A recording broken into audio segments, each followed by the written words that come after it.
Hola, buen día a todos. Vamos a continuar con el curso de Machine Learning for Millennials. El día de hoy vamos a platicar un poco acerca de algunos conceptos y definiciones de Machine Learning e inteligencia artificial, ¿no?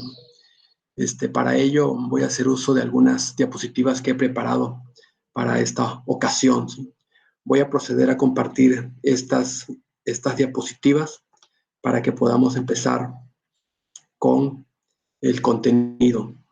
Vamos a ver básicamente algunos conceptos y definiciones de Machine Learning e inteligencia artificial, ¿no? Vamos a empezar con las definiciones más generales, principalmente de inteligencia artificial. Por inteligencia artificial vamos a entender el campo de la ciencia que crea máquinas o dispositivos que pueden imitar comportamientos inteligentes. Es decir, aquellos sistemas o procedimientos o dispositivos que sean capaces de hacer cosas en forma autónoma, sin necesidad de programarlas explícitamente, ¿no? Y también otra definición de inteligencia artificial es el campo que intenta crear dispositivos y sistemas que sean tan inteligentes como los humanos. En esta definición, de igual manera, se pretende crear dispositivos o sistemas inteligentes, pero está enfocado a imitar, a imitar la inteligencia de los humanos que tenemos en muchos aspectos de nuestro desempeño, ¿no? Otra definición de inteligencia artificial son las computadoras que emulan a los humanos. Aquí ya en forma muy específica es dispositivos que emulan el comportamiento humano solamente, ¿no? ¿Por qué es tan interesante? ¿Por qué estas definiciones de inteligencia artificial están enfocadas a imitar la inteligencia de los humanos? Porque los humanos tenemos muchas capacidades, ¿de acuerdo?, con respecto a los demás animales que existen en el planeta. Voy a mencionar solamente algunas de ellas. Por ejemplo, tenemos una capacidad bárbara, sin precedentes, para podernos adaptar a nuevas circunstancias, ¿no? Por eso es que los humanos habitamos del norte al sur, del este al oeste, en las partes cálidas, en las partes muy frías, en las partes planas, en las partes altas del planeta.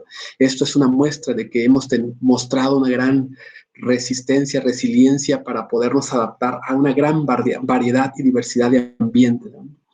Entonces, esa es una característica que tenemos los humanos muy interesante. Otra característica que tenemos los humanos, por los cuales nos consideran inteligentes, es que somos capaces de recordar. Somos capaces de recordar, de memorizar una gran cantidad de cosas, lo cual es considerablemente superior a muchas otras especies, ¿no? Y por eso es que pudimos sobrevivir, porque éramos capaces de memorizar el nombre de las plantas, los usos de esas plantas para no cometer errores y utilizar plantas que fuesen venenosas en nuestro consumo. Y de esa manera empezamos a incrementar ese catálogo de plantas buenas y plantas malas, y lo fuimos transmitiendo ese conocimiento de generación en generación, y eso nos ha dado una ventaja competitiva con relación a las demás especies, ¿no? También otra característica de inteligencia que tenemos los humanos es que somos muy hábiles para poder identificar o descifrar patrones en los datos, ¿no? Esa capacidad que tenemos nos ha llevado a posicionarnos como especie, porque somos muy hábiles para poder deducir patrones que no son tan fáciles de ver a simple vista, y los humanos muchas veces tenemos esa habilidad, ¿no? También otra característica que nos hace interesantes es que los humanos somos muy buenos en comunicarnos, somos muy buenos en transmitir información de una persona a otra, ¿no?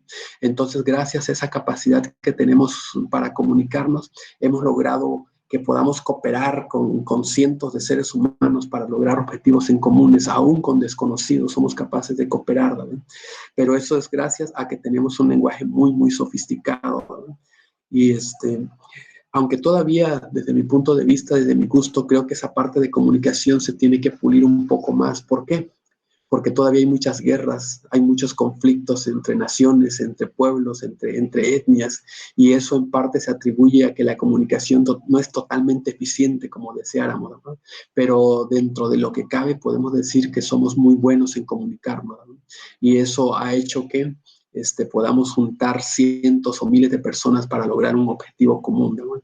Pero también esa comunicación a veces se deteriora, porque cada región del mundo habla una lengua diferente y a veces eso entorpece un poco la comunicación, pero creo que se están trabajando en esa parte para mejorar ese tipo de comunicaciones. Otra de las características que tenemos como especie es que tenemos una capacidad muy buena para poder utilizar la información y esa información convertirla en conocimiento útil para tomar decisiones. Eso ya tiene rato que lo estamos utilizando y siempre todas las decisiones que tomamos lo tomamos con base en información previa, que la procesamos y ya que la procesamos somos capaces de tomar la mejor decisión, porque hemos entendido que el conocimiento previo, que el conocimiento histórico, que el conocimiento acumulado hasta el momento es fundamental para poderlo utilizar y tomar caminos mucho más seguros, mucho más con menos riesgo, ¿no? Otra de las cosas que también tenemos es que somos muy capaces de crear ficción, ¿no? Esto ninguna otra especie lo hace. Los humanos tenemos esa capacidad de crear ficción y hacer que cooperen los demás con esas ficciones. Por eso es que hemos inventado dioses que no estamos seguros de que existan. Por eso es que hay tantas religiones que están basadas en la ficción y que acumulan, aglomeran a cientos de personas para lograr un objetivo común, ¿no? Entonces, esta es una de las características que se sale de los patrones normales de las demás especies por esa capacidad de crear ficción que tenemos, ¿no? Y también eso lo reflejamos en nuestras películas, donde creamos mundos que no existen, donde creamos universos que son totalmente ficticios, ¿no? Y somos muy hábiles para ese tipo de acontecimientos, ¿no? Sin embargo, es muy interesante mencionar que tenemos estas capacidades, pero nuestros primos muy cercanos no la contienen. Por ejemplo, los chimpancés, ¿no? Con quienes compartimos el 98.5 de nuestro ADN, ¿no? Es decir, estadísticamente hablando, prácticamente somos iguales desde el punto de vista genético en cuanto a nuestra composición química, en cuanto a nuestra composición genética, ¿no? Pero ese 1.5% que nos diferencia es lo suficientemente relevante para poder ser totalmente diferentes en muchos aspectos a estos primos cercanos que son los chimpancés, ¿no? Por ejemplo, solo un puñado de genes nos separa de los chimpancés y sin embargo vivimos el doble de tiempo y usamos alrededor de 5.000 palabras en nuestro vocabulario y los chimpancés solo unos pocos cientos, ¿no? ¿Qué significa? Que con ese 1.5% tenemos la capacidad de vivir el doble de tiempo, utilizamos muchas palabras, por lo cual nuestra comunicación es mucho más efectiva, mientras que los chimpancés solamente utilizan unas cuantas palabras, ¿no?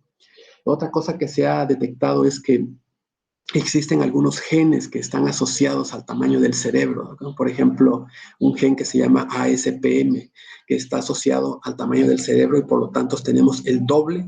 El tamaño de nuestro cerebro es el doble que el de los chimpancés, pero no solamente eso, sino que tenemos muchas más conexiones, tenemos mucho más neuronas y por lo tanto tenemos mucha más capacidad para memorizar cosas, para aprender cosas, para poder utilizar esa información en nuestro beneficio. Por lo cual, con esa pequeña diferencia del 1.5%, somos seres bastante más inteligentes, ¿no? Bueno, ya que platicábamos eso de por qué es atractiva, por qué es interesante imitar la inteligencia humana, ahora vamos a mencionar dos escuelas o dos vertientes o dos paradigmas para poder imitar ese comportamiento humano, esa inteligencia humana. Una de los paradigmas se llama la inteligencia artificial basada en memorización, ¿de acuerdo? En la cual está basada en la acumulación de hechos individuales, que está limitado por la hora de observar los hechos y por la memoria para almacenar esos hechos, ¿de acuerdo?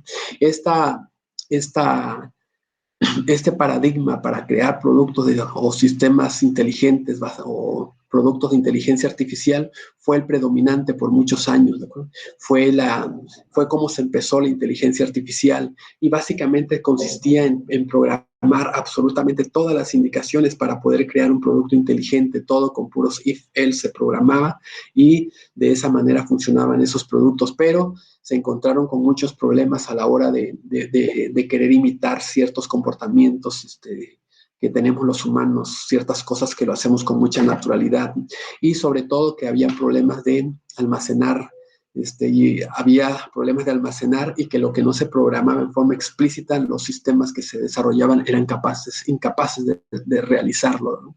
Y por eso es que después ese paradigma empezó a ser reemplazado por un nuevo paradigma que está basado en la generalización, ¿de acuerdo?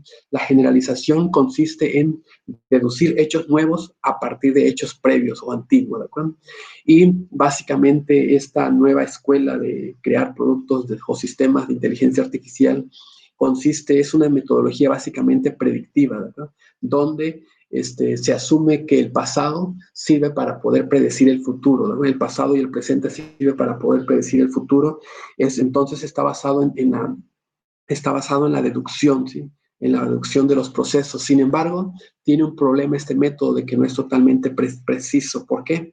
Porque está basado en probabilidad, ¿no? Por lo tanto, nada más se le da una probabilidad de ocurrencia de cierto evento de interés, pero ha demostrado ser muy eficiente en muchos campos de la ciencia, como por ejemplo en la clasificación de imágenes, en el desarrollo de muchos productos y sistemas inteligentes que se entrenan con todo ese conocimiento previo, todos esos datos previos, con toda esa experiencia que se tiene, y de esa manera es capaz de hacer generalizaciones mucho más eficientes que el esquema clásico, que también se le conoce como old-fashioned inteligencia artificial o inteligencia artificial clásica, ¿no? Y lo que le llamamos inteligencia artificial contemporánea o moderna está basado en algo que se le conoce como machine learning. El machine learning es un área que ha sido adoptada por la inteligencia artificial para desarrollar estos productos y sistemas, pero basados en este principio de generalización, de que tengo datos del pasado y del presente, y con esos datos del pasado y del presente puedo generalizar, puedo prever lo que viene, puedo adivinar lo que viene, ¿no? Por lo tanto, los productos de inteligencia artificial y de machine learning los podemos encontrar actualmente en muchas partes. Por ejemplo, los podemos encontrar en algunos videojuegos como AlphaGo, ¿no? Lo podemos encontrar en sistemas para el reconocimiento de caracteres, ¿no?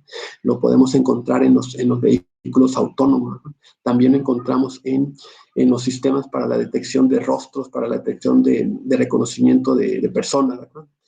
También utilizamos en los sistemas de Netflix, cuando entramos a Netflix para ver una película, nos hacen recomendaciones muy, muy cercanas a nuestros gustos, y de esa manera ellos pueden vender más, de esa manera ellos pueden tener mejor posicionamiento en el mercado, ¿no?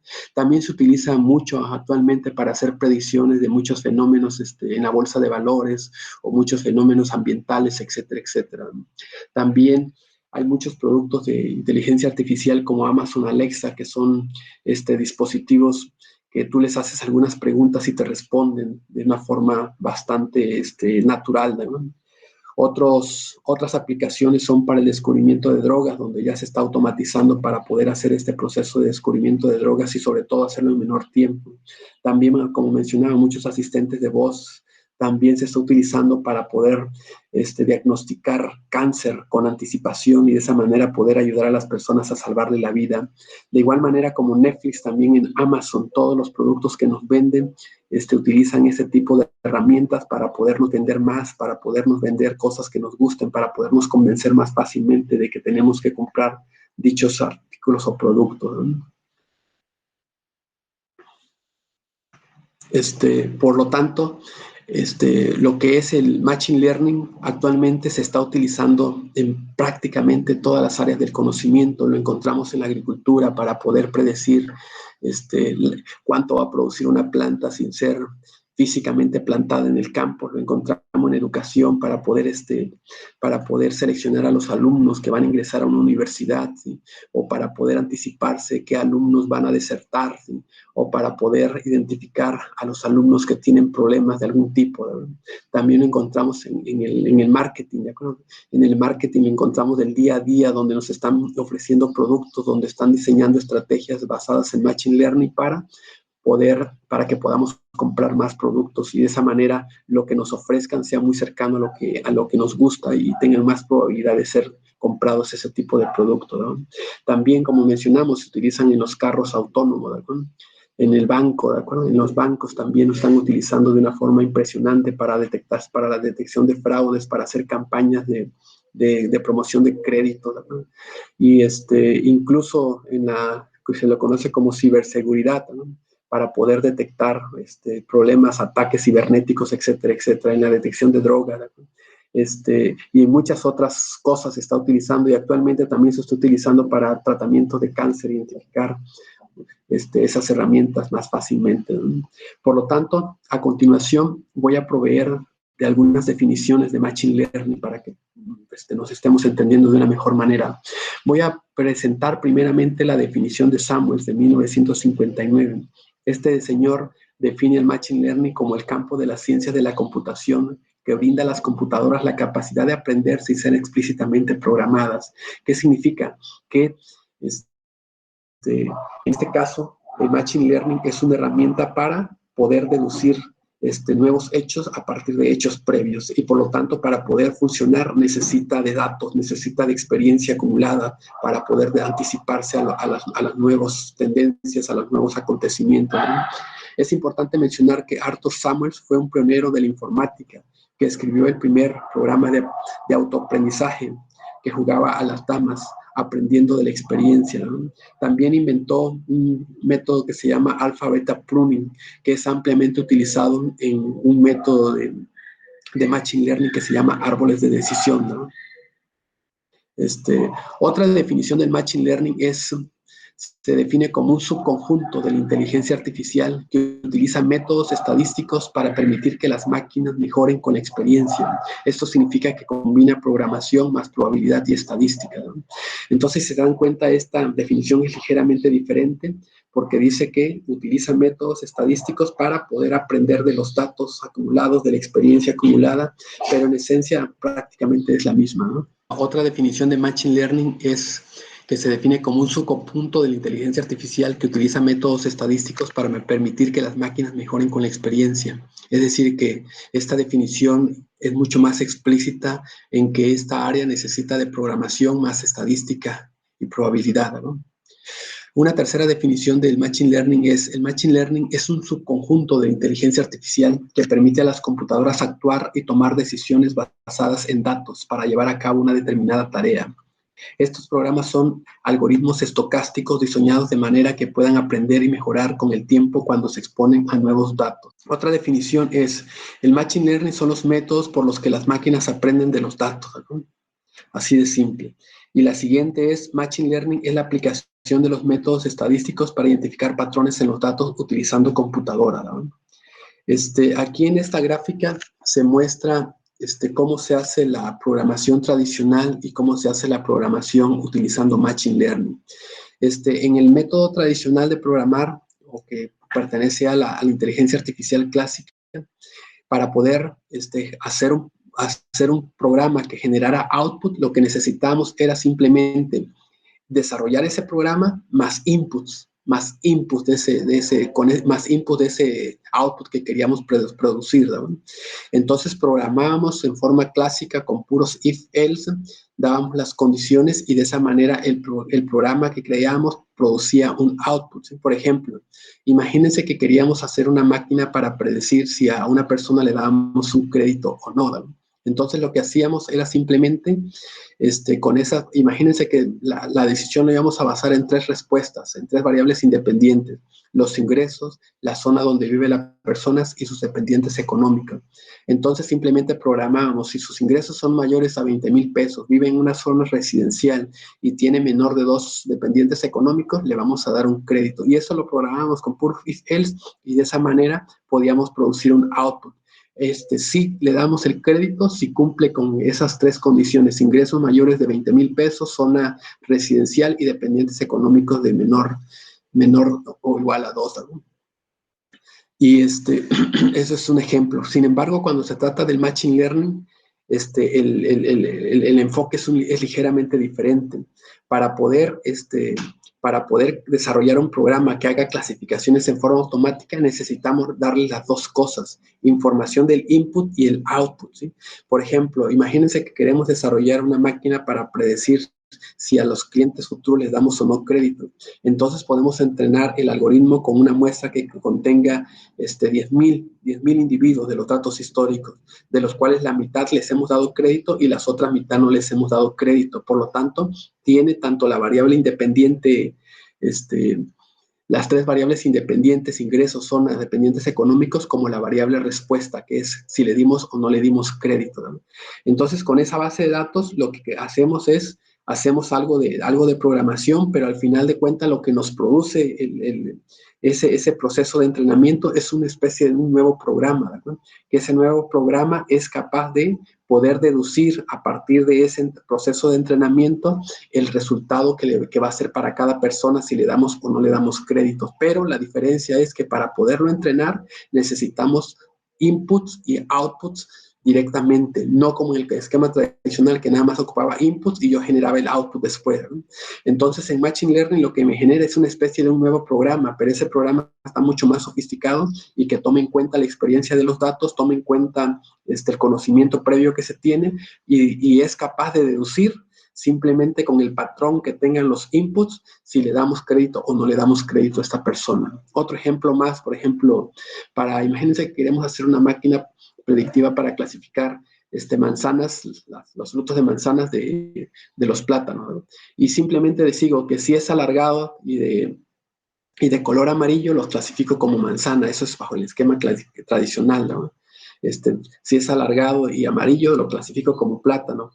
Mientras que si es redondo, amarillo o de otro color, ¿sí? O rojo, lo puedo clasificar como manzana, ¿no? Pero para entrenarlo bajo el esquema de Machine Learning, lo que ocupo es una muestra relativamente grande de imágenes de manzanos y de plátanos.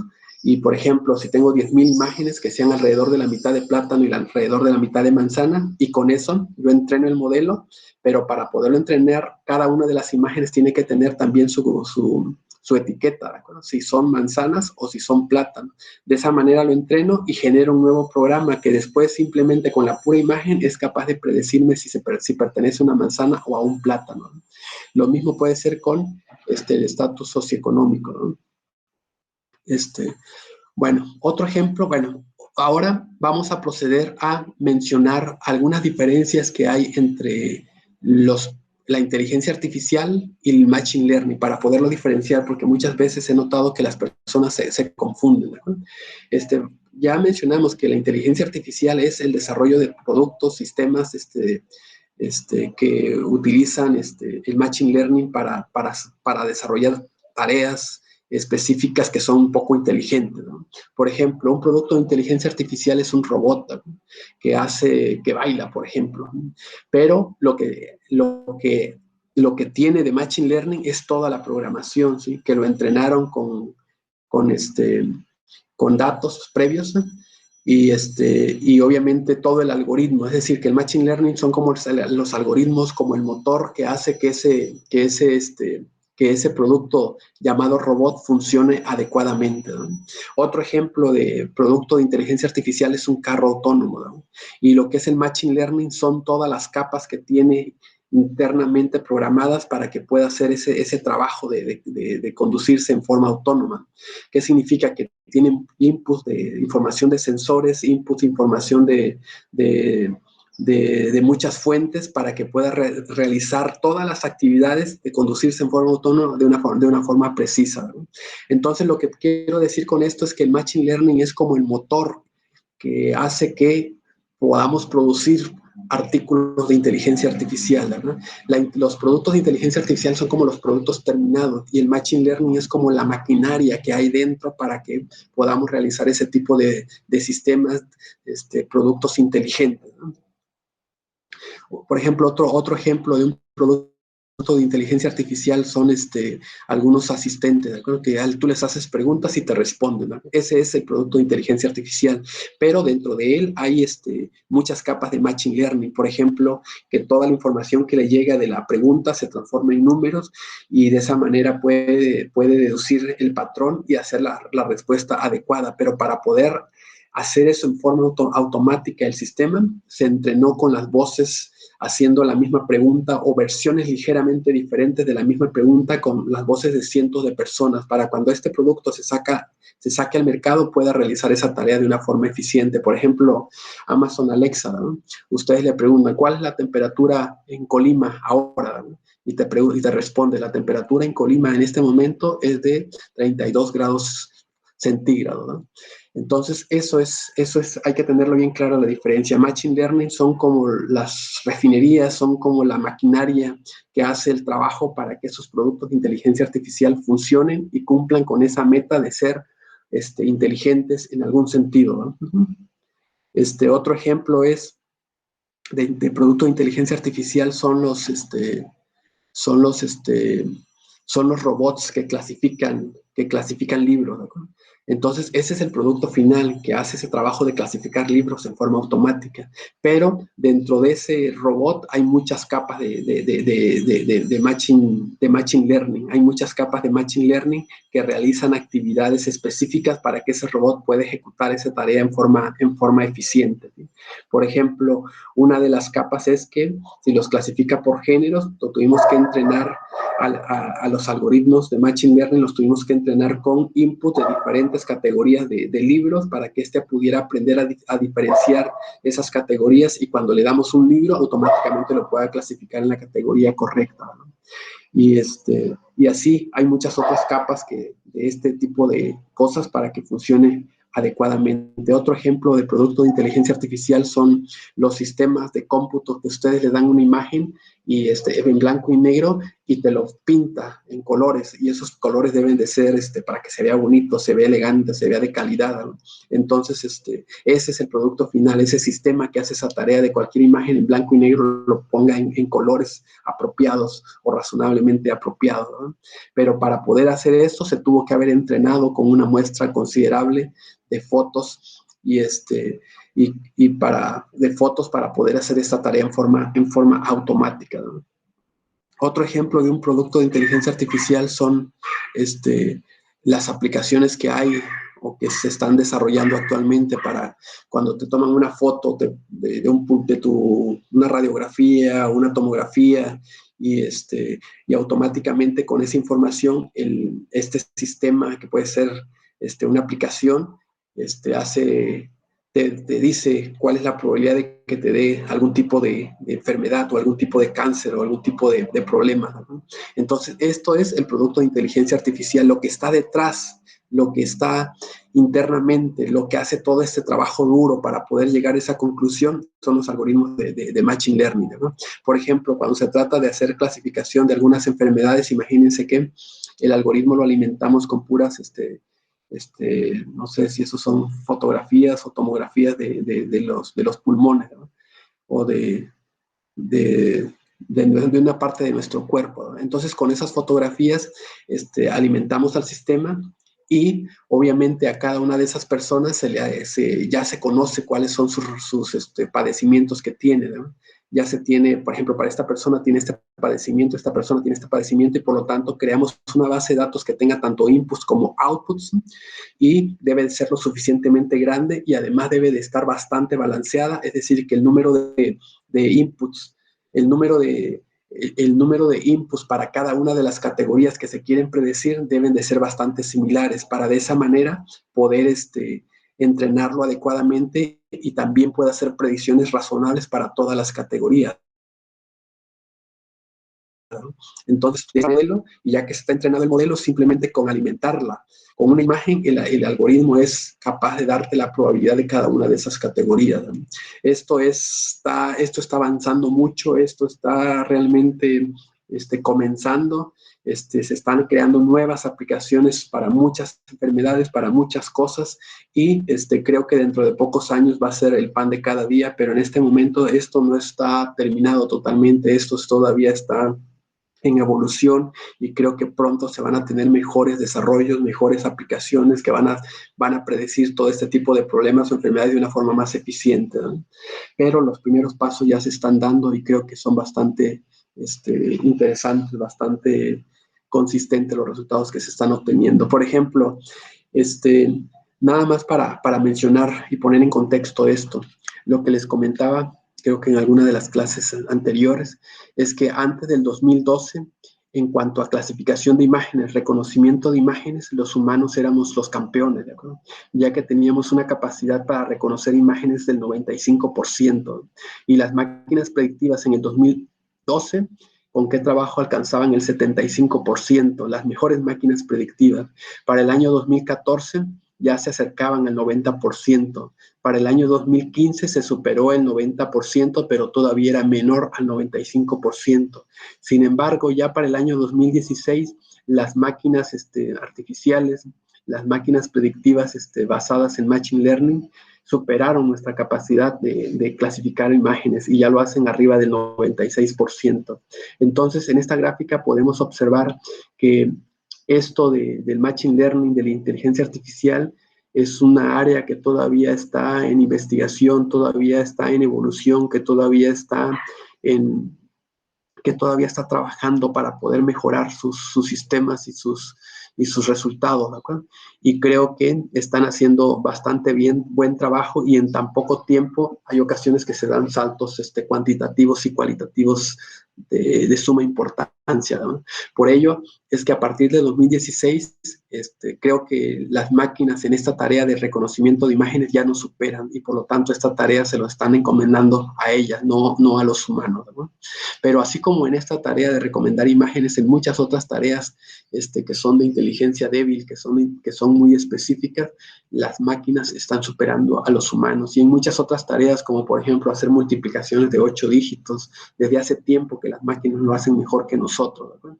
Incluso también, como mencionaba hace unos minutos, en algunos videojuegos, los seres humanos han sido superados por las máquinas. Todavía en el 2016, en el caso de AlphaGo, un surcoreano era el campeón mundial de ese juego, ¿verdad? Sin embargo, en ese año 2016, una máquina inventada por algunos científicos británicos le superó a ese campeón mundial de AlphaGo, y por lo tanto en muchas otras áreas esta herramienta del Machine Learning está entrando con mucha fuerza, porque está demostrando que tiene mucha capacidad para hacer tareas muy específicas de una forma más eficiente, como lo hacemos los humanos. Sin embargo, todavía creo que hay muchas áreas de oportunidad, todavía hay muchas cosas que se pueden mejorar, y también hay muchas áreas en las que estas herramientas se pueden aplicar para poderle sacar provecho, beneficio personal, tanto en lo local como en lo regional, lo nacional y a nivel internacional. Y por lo tanto, la recomendación es estudiar estas herramientas, aprender estas herramientas, poderlas utilizar en el desarrollo de productos y sistemas que puedan traer beneficio local o regional, y de esa manera no competir pues con las grandes empresas como Google o Amazon, que ellos están trabajando también a gran escala en este tipo de cosas, pero en otros artículos y productos, ¿no? De igual manera, este tipo de herramientas se están utilizando para clasificar, por ejemplo, a los niños que tengan algún problema, alguna enfermedad que se puede deducir a partir de algún síndrome, que se puede deducir a partir de su forma, de su fenotipo, de su cara, ¿verdad? Y por lo tanto, simplemente alimentándolo con una imagen de estos niños, se pueden clasificar en alguno de los 20 tipos de síndromes que existen, ¿no? Y creo que lo hace bastante bien, lo están haciendo bastante bien los algoritmos, ¿verdad? Sin embargo, para poder hacer esto, también es importante mencionar que se están utilizando algoritmos de Machine Learning mucho más específicos, y los que se están teniendo mucho éxito en esto son algunos algoritmos que se llaman Deep Learning, que más adelante vamos a definir para que lo podamos entender de una mejor manera, ¿no? Estos algoritmos también son algoritmos de Machine Learning, pero son un tipo especial, llamémosle así, un tipo especial de algoritmos para poder hacer esa tarea de clasificación, ¿no? Y que gracias a estos algoritmos de Deep Learning es que en muchos problemas en los cuales el humano era mejor en clasificación de imágenes, ahora los humanos han sido sobrepasados en este tipo de tareas, ¿no? Esta información que les presento fue publicada en la revista Nature Medicine, y en el año 2019, ¿no? Ahí pueden encontrar todos los detalles de esta publicación, cómo lo hicieron para entrenarlo, de qué tamaño es la muestra que utilizaron para entrenarlo, qué tipo de algoritmo de Deep Learning utilizaron, etcétera, etcétera, ¿no? Por lo tanto, ya que empezamos a platicar un poco acerca de estos algoritmos especiales de Machine Learning que se llaman Deep Learning, voy a proceder a dar una definición de estos algoritmos de Deep Learning. Por Deep Learning vamos a entender a un subcampo del aprendizaje automático que se ocupa de algoritmos inspirados en la estructura biológica y el funcionamiento de un cerebro, del cerebro humano, para ayudar a las máquinas con inteligencia, ¿no? Entonces, como mencioné anteriormente, los algoritmos de Deep Learning también son algoritmos de Machine Learning que persiguen exactamente el mismo objetivo, pero la diferencia es que estos algoritmos están inspirados en la estructura biológica del funcionamiento del cerebro humano, ¿sí? Por lo tanto, son ligeramente diferentes en su matemática, en sus algoritmos, en el funcionamiento de estos métodos para que puedan hacer ese tipo de predicciones o clasificaciones. Otra definición que se da de Deep Learning es un subconjunto del aprendizaje automático que induce inteligencia a máquinas o dispositivos que utilizan redes neuronales artificiales con más de una capa oculta. Antes del Deep Learning ya existían lo que se le conoce como redes neuronales artificiales, que son prácticamente también algoritmos inspirados en el funcionamiento de la estructura biológica del cerebro humano, ¿no? Pero ahora lo que se le conoce como Deep Learning es como una generalización de estos métodos de redes neuronales artificiales, donde en lugar de una capa, de una capa oculta o una hidden layer que se le conoce, se implementan, se pueden utilizar más de una capa oculta, ¿no? Y las capas ocultas, lo vamos a definir ya en su momento cuando estudiamos estos algoritmos, son simplemente transformaciones no lineales que se les aplica al input o al output de una capa previa, de una hidden layer previa, ¿no? Y estas transformaciones no lineales lo que persiguen es capturar patrones complejos, patrones no lineales, patrones de interacciones de una forma más eficiente. Por eso es que se dice que estos algoritmos han superado en muchos casos a los algoritmos convencionales gracias a que se le pueden insertar muchas capas ocultas que pueden capturar de una mejor manera esos patrones complejos que los algoritmos convencionales eran incapaces de capturar, ¿no? Por eso el término deep, de profundo, de deep learning, se aplica no en sí al conocimiento adquirido, sino a la forma en que se adquiere el conocimiento, que es a través de aplicaciones de transformaciones no lineales a los inputs directamente o a los outputs de las capas previas, y con esas transformaciones no lineales se pueden capturar patrones que los otros algoritmos no lo pueden hacer, y sobre todo patrones no lineales, ¿no? Por eso es que en cuanto a las aplicaciones, hay algunas aplicaciones que utilizan desde una capa oculta que se reduce simplemente a un modelo de inteligencia, un modelo de red neuronal artificial, hasta modelos que aplican 150 transformaciones no lineales o hidden layers. A continuación, en esta diapositiva, lo que quiero mostrar algunas pequeñas diferencias entre los algoritmos convencionales de Machine Learning y los algoritmos de Deep Learning. Por ejemplo, la diferencia básica es que los algoritmos de Machine Learning normalmente ocupan un preprocesamiento previo de los inputs, ¿sí? Se necesitan depurar un poco, se necesitan preprocesar, limpiar, para que puedan utilizar los algoritmos de Machine Learning en forma eficiente, ¿sí? Por ejemplo, en esta imagen, imagínense que queremos hacer una máquina para clasificar plantas de maíz y otras plantas, ¿no? Maíz y no maíz, ¿no? Entonces, en muchos algoritmos de Machine Learning, quizá no le puedo dar la información directa de toda la imagen, pero le puedo dar información de su altura, de su longitud, de muchas características importantes de esta planta, se los puedo proveer. Entonces tengo que hacer ese preprocesamiento previo, ¿no? Y ya que hago ese preprocesamiento previo, paso a la siguiente etapa de hacer el entrenamiento del modelo, ¿no? Y ya de esa manera, cuando ya se entrenó adecuadamente, puedo hacer predicciones de nuevas imágenes, de nuevos datos, con una confianza un poco alta. Sin embargo, lo que caracteriza a los modelos de Deep Learning es que estos algoritmos normalmente no ocupan de tanto preprocesamiento del input, que les puedes insertar la imagen cruda tal como llega, ¿no? Y ellos tienen la capacidad de poder procesarla internamente sin necesidad de trabajo manual, y de esa manera poder hacer la clasificación final. Entonces, esa es una característica interesante de estos algoritmos, y por lo tanto también son más flexibles, ya que puedo acomodar inputs de diferentes procedencias que si están relacionados con la variable respuesta, con la variable el output que quiero predecir, por supuesto que me ayudarán a mejorar la capacidad predictiva, ¿no? Sin embargo, también es cierto que muchos algoritmos de Machine Learning, aunque no tienen la capacidad de procesar imágenes directamente, también se puede hacer. Una forma de hacerlo es, por ejemplo, esta es la imagen, ¿no? Y las imágenes, al final de cuentas, los podemos ver como arreglos matriciales de números. Y, por ejemplo, supongo que la imagen tiene 8 por 8 píxeles. Lo que hacemos es el stacking, lo que hacemos es el stacking de esa información y en lugar de darle una matriz de 8 por 8, si es un algoritmo convencional, le damos un vector de 64 columnas, ¿verdad? Donde la información de las columnas se fue acomodando en un solo vector, ¿verdad? Sin embargo, cuando la imagen es de 16 por 6, necesitamos darle 256 columnas como input, pero esto se complica cuando la imagen, por ejemplo, es de 1600 por 1200 píxeles, necesito prácticamente 2 millones de columnas de input, ¿sí? Pero en esa parte ya se complica porque el proceso de entrenamiento es mucho más costoso porque necesito estimar demasiados parámetros. Entonces, en ese sentido, los algoritmos de Machine Learning los algoritmos de Machine Learning convencionales son menos eficientes que los algoritmos de Deep Learning, pero de que se puede hacer sin ningún inconveniente, ¿no? En esta gráfica, en esta figura, el objetivo es mostrar cómo es que se hace esa parte del apilamiento o el stacking de la información de una imagen para podérselo proveer como un vector, ¿no?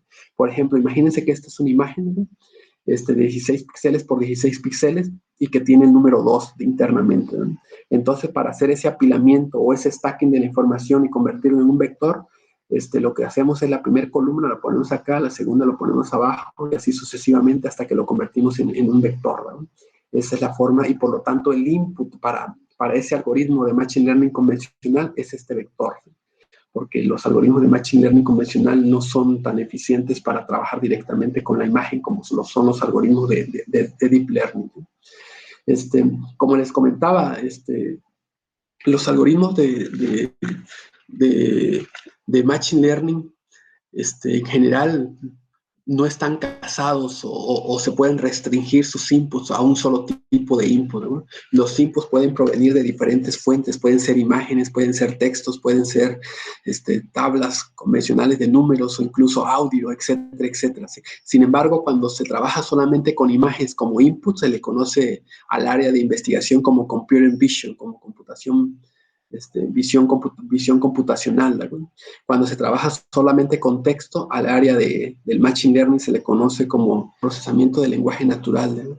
Y pero en sí, la meta, el objetivo aquí es que los inputs, aunque sean de diferentes procedencias, se pueden combinar. Por ejemplo, en el caso de predicción genómica, en el cual yo estoy mucho más involucrado, ¿no?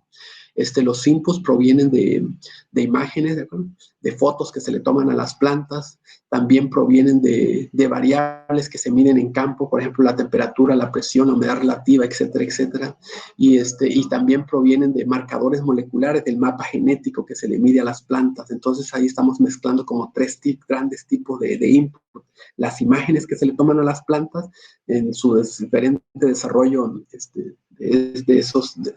en sus diferentes etapas de desarrollo. La otra es el mapa genético, que tiene una estructura totalmente diferente, y la otra es relacionada a esa información ambiental que se colecta en las estaciones para medir este tipo de variables, ¿no? Sin embargo, es importante mencionar que dependiendo del tipo de input y sobre todo qué tan relacionado esté el input con el output, es decir, las variables independientes con la variable respuesta, es la magnitud, el tamaño del training que voy a utilizar. Por ejemplo, gente del MIT ha entrenado máquinas para predecir las 14 categorías de los textos que hay en Wikipedia, ¿no? Las 14 categorías, y lo entrenaron con 560,000 muestras, es decir, con 560,000 textos de las páginas de Wikipedia para predecir los textos en 14 categorías dependiendo del contenido, y han logrado una capacidad predictiva del 98%. ¿Qué significa que aunque son solamente texto, para poderlo entrenar de forma eficiente, la muestra tuvo que ser de buen tamaño, 560,000 muestras para poder alcanzar una accuracy, una capacidad predictiva del 98%, entendiendo este 98% que de cada 100 textos, muestras que se le dan, puede clasificar adecuadamente a 98, solamente se equivoca en 2 en clasificarlas en forma apropiada. O sea, es una capacidad predictiva muy, muy, muy buena, ¿no? Pero vámonos a otro ejemplo, cuando se trata de entrenar máquinas predictivas para poder hacerlo, para poder decir si un libro es muy bueno o muy malo, basado en el review que hacen algunos expertos y no tan expertos, ¿no?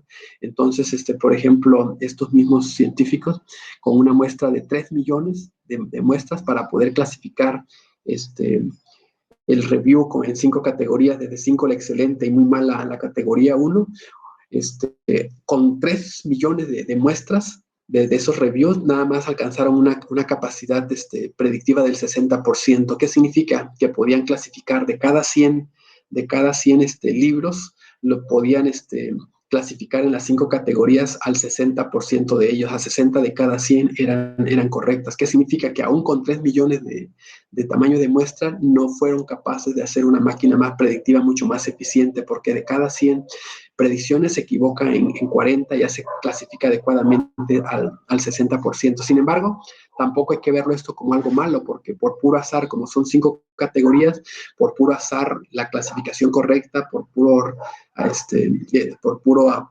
el simple hecho de adivinar, sería del 20%, el 60% es considerablemente el random guessing, ¿no? Sin embargo, cuando estos mismos investigadores reducen las categorías a predecir 2 categorías, concatenan algunas categorías y se quedan con 2 categorías con un poquito más de tamaño de muestra, 3.600.000, alcanzan una accuracy, una capacidad predictiva del 95%. ¿Qué significa? Que podían clasificar 95% de los libros, de las reviews de esos libros adecuadamente, ¿no? Pero esto nada más es para ilustrar que dependiendo del tipo de input y sobre todo qué tanta relación tenga ese input con el output, puede ser que el tamaño de muestra tenga que ser muy grande para poder hacer una máquina predictiva eficiente. Pero si está muy relacionado, está en un ambiente muy controlado, con una muestra relativamente pequeña, pueden crear una máquina predictiva muy eficiente.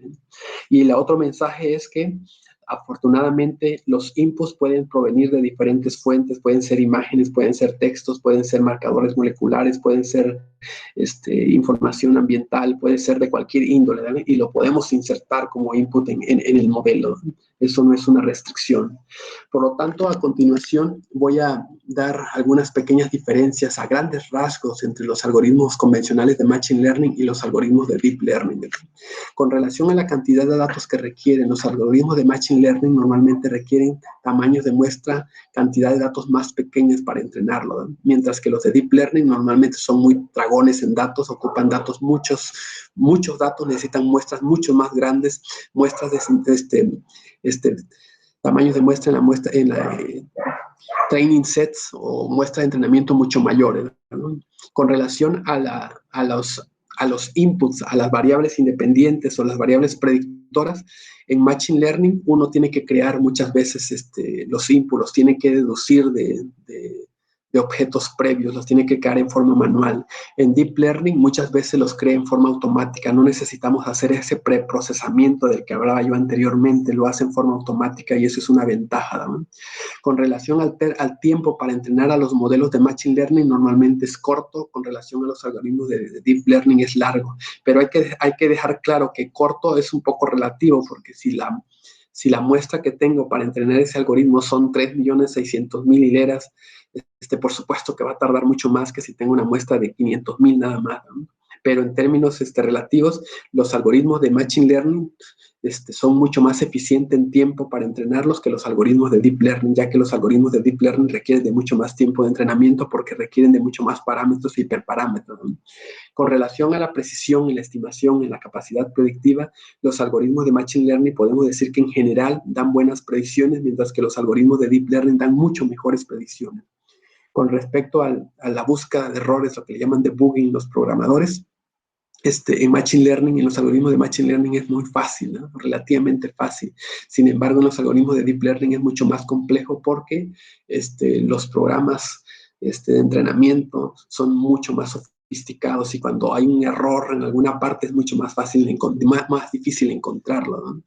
En términos generales, no solamente con respecto al tiempo, los algoritmos de Machine Learning son más fáciles, ¿no? Son menos costosos, mientras que los algoritmos de Deep Learning son mucho más costosos, tanto en tiempo y en muchas otras actividades. Y con relación al caminito que hay que seguir para entrenar un algoritmo de Machine Learning, es mucho más fácil en Machine Learning y en Deep Learning es mucho más complejo. Sobre todo, ¿por qué? Porque en Deep Learning, esa parte de hacer el tuneo es una parte que es mucho más arte que ciencia, ¿de acuerdo? Y hay que estar haciendo muchas pruebas para poderlo calibrar el algoritmo y funcione adecuadamente. Mientras que en los algoritmos de Machine Learning, muchos algoritmos, su proceso de calibración es muy rápido, muy fácil, sin tanto tiempo. Mientras que en los algoritmos de Deep Learning se requiere de bastantito de experiencia, se requiere de bastante tiempo para poder llegar a una calibración adecuada. Por eso es que el camino para poder llegar a un producto final con Machine Learning es mucho más rápido que bajo Deep Learning, ¿no? Otra vez aquí poniendo en contexto ahora en un diagrama de Venn, a los diferentes términos que hemos mencionado en esta presentación. Entonces podemos ver como el área más general que persigue el desarrollo de productos y sistemas inteligentes como la inteligencia artificial, ¿no? Y dentro de la inteligencia artificial podemos ver que está una herramienta que utiliza la inteligencia artificial para poder crear esos productos, esos sistemas inteligentes al Machine Learning, ¿no? Y que ya dimos varias definiciones de él.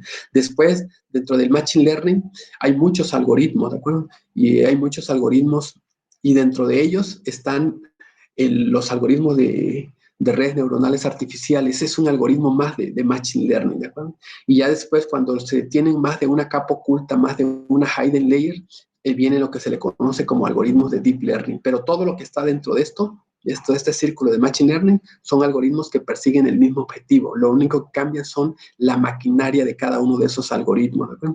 Y los algoritmos que se están volviendo muy populares actualmente son los de Deep Learning, pero hay que decirlo claro, no son la panacea, no sirven para resolver todos los problemas del mundo. Hay ocasiones que los algoritmos convencionales de Machine Learning o Statistical Learning podemos obtener una solución óptima para el problema que tenemos, ¿no? Por lo tanto, es importante aprender tanto los algoritmos convencionales de Machine Learning y Statistical Learning como los algoritmos de Deep Learning, porque si no, cuando uno nada más sabe un algoritmo, a todos los problemas los quiere resolver con ese algoritmo y siempre eso no es factible, eso no es posible, ¿no?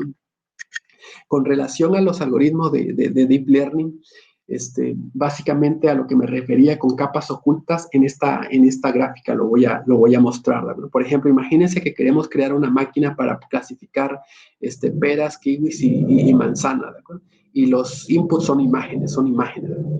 Entonces, los algoritmos de Deep Learning lo que hacen es, primeramente, a esas imágenes les aplican una transformación que se le llama First Hidden Layer, o primera transformación no lineal, ¿no? Y con esa primera transformación no lineal se espera que se capten patrones muy simples, muy sencillos, como líneas, esquinas, etcétera, etcétera. Mientras que cuando después se le aplica al output que sale de esta primera capa oculta, se le aplica otra transformación no lineal, ¿no? Y esa segunda transformación no lineal se supone que debe de ser capaz de capturar patrones un poquito más sofisticados, un poquito más elaborados, ¿no? Contornos, esquinas, más específica, ¿no? Y por ejemplo, la tercera capa oculta se esperaría que pueda captar patrones mucho más cercanos a lo que queremos predecir. Aquí ya podemos ver las siluetas de las frutas, ¿no? Sin embargo, esto no es así de sencillo, que siempre voy a utilizar 3 hidden layers. Puedo ocupar las primeras 10 hidden layers para capturar esos patrones simples, las otras 10 hidden layers para capturar los patrones intermedios y otras 10 hidden layers para capturar los últimos patrones más sofisticados, ¿no? Entonces, esto depende del tipo de problema, de los datos de ese problema, etcétera, etcétera. Por eso es que, como les mencionaba anteriormente, hay aplicaciones de Deep Learning que pueden ocupar una capa oculta, es decir, una hidden layer como esta, o pueden ocupar hasta 150 hidden layers, ¿no? Para poder capturar los patrones que queremos predecir de una forma eficiente, ¿ve? Y la otra cosa es que se complica el entrenamiento de los algoritmos de Deep Learning. ¿Por qué? Porque aquí en esta transformación no lineal hay varias transformaciones no lineales que se pueden hacer, ¿no? Y uno tiene que estar probando una, otra, hasta que encuentra la transformación lineal que funciona mejor para esos datos. Y además, la transformación no lineal que utilizo acá puede ser distinta de la que utilizo aquí, ¿no? Pueden ser distintas las transformaciones no lineales que utilizo en cada una de las capas de hidden layer.